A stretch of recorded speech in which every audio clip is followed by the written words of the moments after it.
Wala nang maraming paligoy-ligoy pa, diretso sa punto na. Maiksi lang ang komentaryo, pero diretso sa punto. Maraming kuro-kuro, may tiwali, may totoo. Dito, sa Puntong Diretso tayo. Punto Diretso. Problemado si Heart Evangelista. Naapektuhan na yung kanyang karir, naapektuhan na yung kanyang hilig. Alam naman natin ang pinagkakaabalahan ni Heart Evangelista, mga fashion. Sa ibang bansa yan, ha? Sa Paris, sa kung saan-saan, ano. May fashion week sa ibang bansa, dapat a-attend si Heart. Hindi siya tumuloy. Hindi siya tumuloy. Kasi nga, grabe yung political backlash sa kanya at kay Chis Escudero nitong mga isyong ito ngayon. Noong September 21 nga, nung rally laban sa katiwalian, maraming nagbabas kay Heart. Ba't hindi ka sumama sa rally? Yung mga ibang artista sumama. Si Ann Cortez, si Labais Ganda, Judy Santa Maria, halos lahat ng artista na concern sa bansa sumama. Sabi ng ibang mga netizens, ikaw Heart, bakit wala ka sa rally? Hindi ka ba lumalaban sa katiwalian?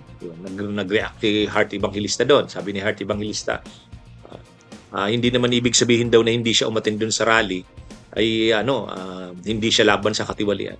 Nagpaliwanag si Heart Evangelista matapos questionin kung bakit hindi siya nakita sa trillion peso march noong linggo sa EDSA. Sa kanyang Instagram live kahapon, sinabi ni Heart na gusto niya sanang makiisa sa kilos protesta pero nakatanggap raw siya ng banta na huhubaran siya kapag nagpakita sa rally. But the sad reality at this point is that sometimes it's very hurtful that as an independent woman like myself, and that is diminished, your hard work is diminished. Your hard work is all of a sudden nothing just because you are now a mere political wife.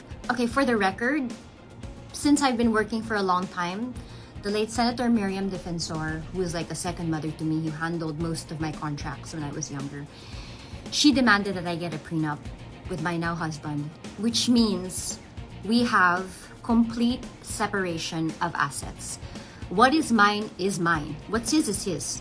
And so being a woman who is independent, who is working hard, to be dragged in this situation where I have not done anything. I have just been concentrating on my job, on my passion, which is my lifeline. In fact, I'm such a workaholic, I even miss the window of having a child. The reason why I feel very passionate, or maybe in a sense I'm very angry also, is that, sige na, righteous indignation na to, pero pinagtrabahuan ko yung meron ako eh.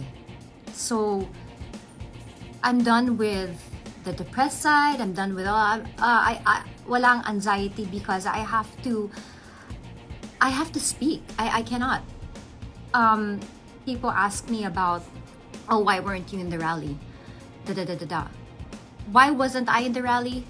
You think I don't want to be in the rally? You think I don't have a voice? You think I'm not frustrated? You think hindi ako napipikon? Pikon naman din ako bakit di ako Pinoy? I'm not in the rally is because you said, a lot of people said, nahuhubaran niyo ako kung pupunta ako sa rally. How cruel can you be? What did I do? Huhubaran niyo ako sa rally? I have nothing but be a hard-working citizen. I have complied. My job may be unconventional. My job may be different. But my job, I believe, has opened doors to a lot of other artists. And I'm proud of what I have. I'm proud of everything I have. Nadadamay ang mister niyang si Senator Chis Escudero sa issue ng budget insertions. Pero giit po ni Heart, gaya ng marami, napipikon din siya sa issue ng korupsyon. Nanawagan din siyang huwag manahimik laban sa korupsyon. Para daw walang issue, yun na nga, hindi siya a-attend sa Fashion Week. Dahil nga, talagang, sabi niya, but honestly, I don't think it's the right time for anyone for anyone to, especially from our country, to be going to Fashion Week because I think we need to be here. Kasi pag umattend siya doon, at lalo pa naman ngayong linggong ito, napapangalanan ang kanyang partner na si Chis Escudero. Tapos nandun siya sa Fashion Week, grabing gasto. Mayroon ngang lumabas dyan, si Heart Evangelista pala ang ikalawa sa pinaka sa top ng mga buyers ng YSL. Grabe Kaya sa panahon ngayon na si Chis Escudero nasasalang sa kontrobersyal na yan ng mga anomalya sa flood control. Tapos si Heart Evangelista, kung pupunta nga naman siya sa ibang bansa, yan sa mga fashion week na yan, ang laki ng gastos dyan. Talagang mai-stress si Heart Evangelista niyan. Kaya nag-decide na hindi na lang umattend doon sa Fashion Week. Pero gustong-gusto niya yan. Yan ang pinagkakaabalahan niya Kaya mangyayari dito, sa nangyayari kay Chis Escudero, pati yung hilig ni Heart, career niya, apektado. Siguro aawayin nito si Chis Escudero. Nadadamay. Sabihin siguro nito kay Chis, nadadamay ako sa'yo. Ang isa pang issue kasi kay Heart, kay Heart Evangelista, ay sa pagbabayad ng buwis, hindi alam kung sa tindi ng kanyang mga gastos, kinakita niyang marangyang buhay, lavish na lifestyle.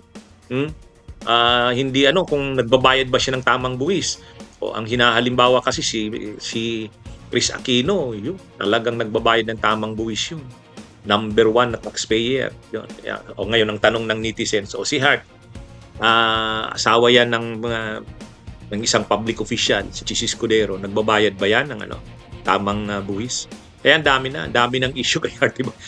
Na lumalaki at dumadami ang issue sa kanya dahil hindi maiwasan na madawit siya dito sa issue kay Chis Escudero. Kasi si Chis Escudero, politiko, siyempre public figure. Siya naman, celebrity. Entertainment, celebrity. Kaya talagang magiging laman sila ng mga usapan. Lalo na ngayon na napakatindi ng issue, sangkot itong si Chis Escudero. Kaya hindi maiwasang madamay talaga siya. Kaya ang laki ng problema ngayon ni Heart. Bunyog, halikan na kasama ka. Bunyog, kapag buklod ay may pag-asa. Luzon, Visayas, Mindanao, isa ang pananaw. Sa bagong Pilipinas ang bunyog isisigaw. Bunyog, bunyog.